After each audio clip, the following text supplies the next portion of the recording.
Miss Becky with the Asheboro Public Library. This week on Stick Around, I'm going to show you how to do a fun flipbook animation.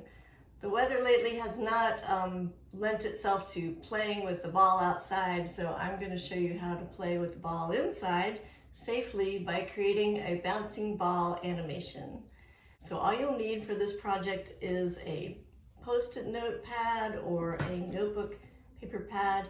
You can even use a stack of the same size paper clipped together with a binder clip. You're also going to need a pen or a pencil to get started. So here we go. So animation is really just an illusion that your brain makes when it puts together a series of sequential images. You usually need about at least 12 images per second to make your brain think that the images are moving, when really they're just a bunch of images that are slightly different in each frame, and your brain puts them together and creates the illusion of motion. So what I'm going to use to create my flipbook today is this little Post-it pad. You might have one around the house, or you can use the edge of a book if you have permission, or another notepad, or like I said, you can even put a stack of paper together with a binder clip, and that will work too. So I'm going to go ahead and use this Sharpie, although you might want to use a pencil first and then make your lines darker when you've got them the way you want them. So I'm going to create a bouncing ball animation, which is sort of a typical first project for a lot of traditional animators. So I'm going to actually start in the back. You can start in the beginning, but I think I'm just going to go ahead and start at the back, and I think it'll make it a little bit easier. So I'm going to start with my a little bouncing ball. We'll start over here on the left side, and then I'm going to put my piece of paper down, and I can kind of see the ball through the paper a little bit because I use this nice dark Sharpie. You could also put it up to the light or a screen, or put it up to your window to see through it if you want to kind of use your window as a light table, which I do sometimes. So now I'm going to have my ball just move over a little bit, starting to go down, and like it's being kind of tossed from the left side over to the right side. So my ball is going to start out a little bit slow, like it's just getting tossed, and then when it starts to fall down,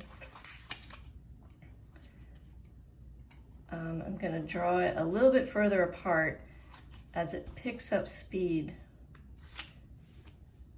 as it heads toward the ground.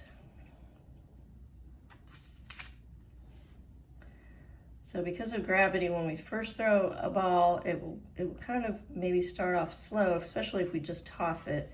It'll start out a little bit slow, and then it will pick up speed because of gravity as it races toward the floor. Another thing I'm going to do here is I'm going to stretch the ball out just a little bit, and that will kind of give it the illusion that it's moving a little bit faster toward the floor.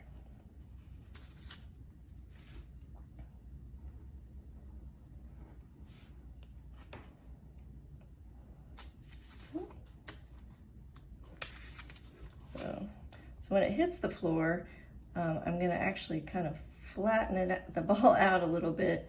So it's going to make it seem sort of like it squishes down, and it's sort of an exaggeration tool called squash and stretch that animators use to kind of make it seem like the ball is hitting the floor really hard, and just kind of gives the animation a little bit more life.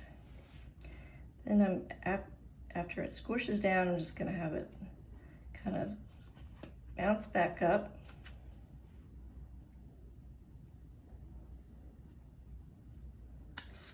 And as it heads toward the second arch bounce, at the top of the bounce, it's gonna kind of regain shape a little bit. And then it's going to slow down. So I'm going to show slower motion by overlapping the object a little bit closer together. So it kind of goes a little slower as it bounces over this next arc. And then it's going to maybe go a little faster, stretch out a little bit again as the gravity brings it toward the floor again. And then I'm gonna have it squish down a little bit, maybe not as much as last time. And then have it just kind of bounce out of the frame.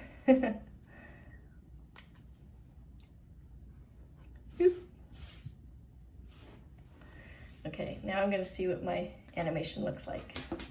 Okay.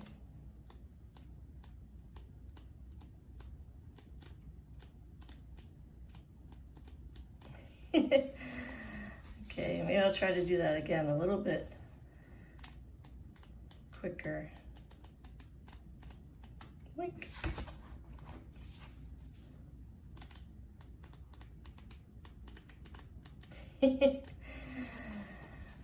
Well, it looks like my ball started out a little bigger and then got a little bit smaller. But maybe it's bouncing farther away. Yay! So for my next animation flipbook project, I think I'm going to make a flower grow.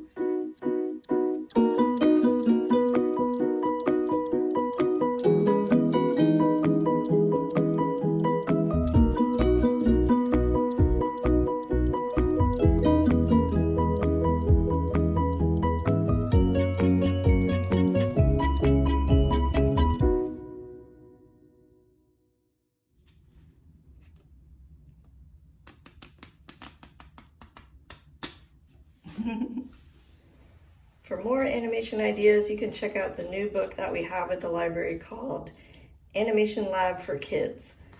This book has a lot of great ideas in it. I'm just gonna flip through this book now and show you some of the ideas. It's got some stop motion ideas that you can do, creating your own zoetrope.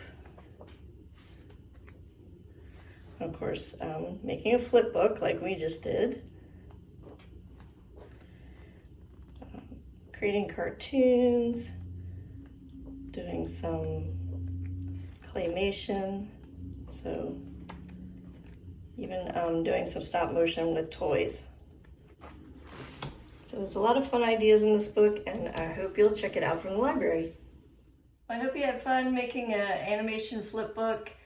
Look forward to seeing you next time. I have even more fun things planned. Maybe we'll even be able to get outside a little bit. So I will see you here next time in 2 weeks when we stick around. Bye.